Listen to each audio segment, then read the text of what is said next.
Welcome to Impact Factor, the most cracking medical commentary on the internet. I'm Perry Wilson. This week, the great egg pendulum has swung again. Headlines around the world are proclaiming that eggs can kill you. Today, I am the Eggman as we discuss the centerpiece of the media maelstrom, an impressive study appearing in the Journal of the American Medical Association. In this study, eggs are cast as delicious, tiny capsules of death. It was around a year ago that I reported on a different study, which appeared in the BMJ, that suggested that increased egg consumption was associated with a 20% reduction in your risk of death. I will put it really plainly. Studies that use responses to a food frequency questionnaire to link to some health outcome are not worth the paper they are printed on. Now a study from JAMA shows just the opposite. Does it warrant the same curt dismissal? Not quite. This was about as nicely analyzed a nutritional epidemiology study as you can get, but keep your skeptical caps on. Researchers combined individual patient data from 6 large U.S. cohort studies. Participants provided a dietary history from a food frequency questionnaire at baseline. They were then followed for cardiovascular events and deaths from any cause out to a median of 17 years. The top-line results, individuals who reported eating more eggs at baseline were more likely to have cardiovascular events in the future. They were also more likely to die from any cause.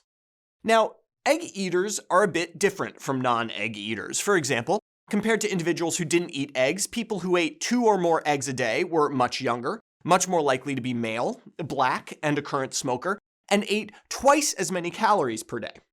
The authors did a nice job adjusting for these and a variety of other factors, but the negative egg effect remained until they adjusted for total cholesterol intake. After accounting for total cholesterol intake, the harm from eggs disappears. Simply put, it's not the eggs that kill you, it's the cholesterol in the eggs that kills you.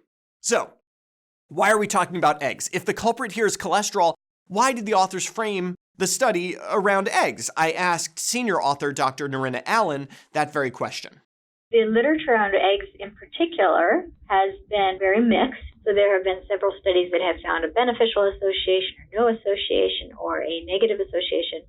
And we felt that we had very strong data to be able to ask this question in a large sample of U.S. adults. In other words, they focused on eggs because other people have focused on eggs and they wanted to put this whole thing to bed. But was it enough to change Dr. Allen's eating habits? Yeah, I definitely have cut back on the amount of eggs. I never ate a lot, but the amount of eggs I feed my kids, I've definitely cut back on. Should we all cut back?